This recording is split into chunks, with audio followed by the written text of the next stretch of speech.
Soft fluffy mini doughnuts বাচ্চাদের খুবই পছন্দের একটি খাবার। আসসালামু আলাইকুম এভরিওয়ান।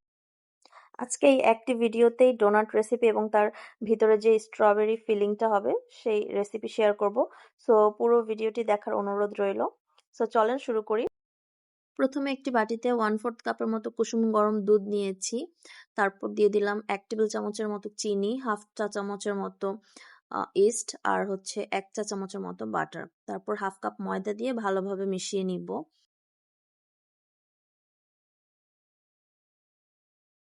বিটারের যে ডো হুকটা আছে সেটা দিয়ে আমি ভালোভাবে 2-3 মিনিটের মতো বিট করে তাতে 1/4 কাপের মতো ময়দা আরো অ্যাড করলাম। টোটাল এখানে 3/4 কাপের মতো ময়দা লাগবে আমাদের। এরপর আমি 5-6 মিনিটের মতো বিট করে নিব। দেখুন ভালোভাবে বিট করলে ডোটা এরকম স্মুথ হয়ে যাবে। এরপর আমি হাতে সামান্য তেল মেখে ডো হুক থেকে ডোটা ছাড়িয়ে নিয়েছি এবং ভালোভাবে একসাথে করে 30 মিনিটের মতো ঢেকে রেখে দিব ডোটা। ডোটা বেশি সময় রাখার প্রয়োজন পড়ে না, 30 মিনিটের মধ্যেই ফুলে উঠবে। আর বেশি সময় রাখলে ডো ইস্টের একটা স্মেল করবে। So 30 মিনিটই enough. 30 মিনিট পর আমরা ডোটাকে ভালোভাবে পাঞ্চ ডাউন করে একটি বড় রুটি বেলে নিব।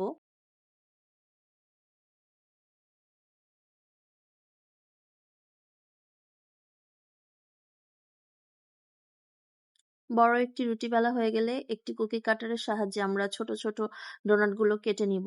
আপনারা আপনাদের পছন্দ মতো যে কোনো কুকি কাটার দিয়ে শেপ দিয়ে নিতে পারেন। এই সেম রেসিপি ফলো করে আপনারা চাইলে বড় ডোনাটও বানাতে পারেন। এই রেসিপিতে আমার মোট 16টির মতো ডোনাট হয়েছিল।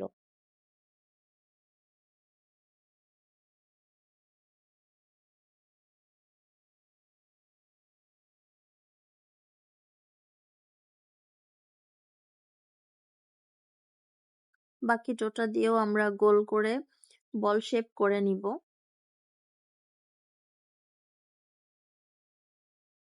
ডোনাটগুলো তৈরি হয়ে গেলে 10 মিনিটের মতো আমরা রেখে দিব ফুলে ওঠার জন্য। এরপর তেলে ভেজে নিব। তেলের আঁচটা মিডিয়াম থাকবে, বেশি লো না বেশি হাইও না। এরপর অন্য একটি বাটিতে আমরা চিনি আর সামান্য দারুচিনি গুঁড়া মিশিয়ে নিব। গরম গরম ভাজা ডোনাটগুলো আমরা চিনিতে গড়িয়ে নিব। ডোনাটের ভিতরে যে স্ট্রবেরি ফিলিংটা দিব সেটা তৈরি করে নিই চলুন। প্রথমে আমি স্ট্রবেরি 1/4 কাপের মতো ব্লেন্ডারে ব্লেন্ড করে নিয়েছি। তাতে সামান্য চিনি দিয়ে আর একটু লেবুর রস দিয়ে 5 মিনিটের মতো জাল দিয়ে ঘন করে নিয়েছি। এই ফিলিংটা আমরা ভিতরে দিব। একটি কাঠির সাহায্যে ডোনাটের ভিতরে একটু ফাঁকা করে নিয়ে সেখানে আমরা নজলের সাহায্যে জ্যামটা দিয়ে দিচ্ছি, যাতে ভিতরে খুব ভালো পরিমাণ জ্যাম থাকে সেই দিকে লক্ষ্য রাখবেন। এই যে আমাদের ডোনাটগুলো তৈরি হয়ে গেল, কিউট ছোট্ট মিনি বলসগুলো আর ফ্লাওয়ারগুলো। আপনারা অবশ্যই বাসায় বানাবেন। এই ডোনাটটা কিন্তু খেতে খুবই সফট হয়। বাচ্চাদের টিফিনেও চাইলে বানিয়ে দিতে পারেন, অনেক লাইক করবে ওরা। সো ট্রাই করলে অবশ্যই আমাকে জানাবেন কেমন হলো। আজকের মতো এ পর্যন্তই। আল্লাহ হাফেজ।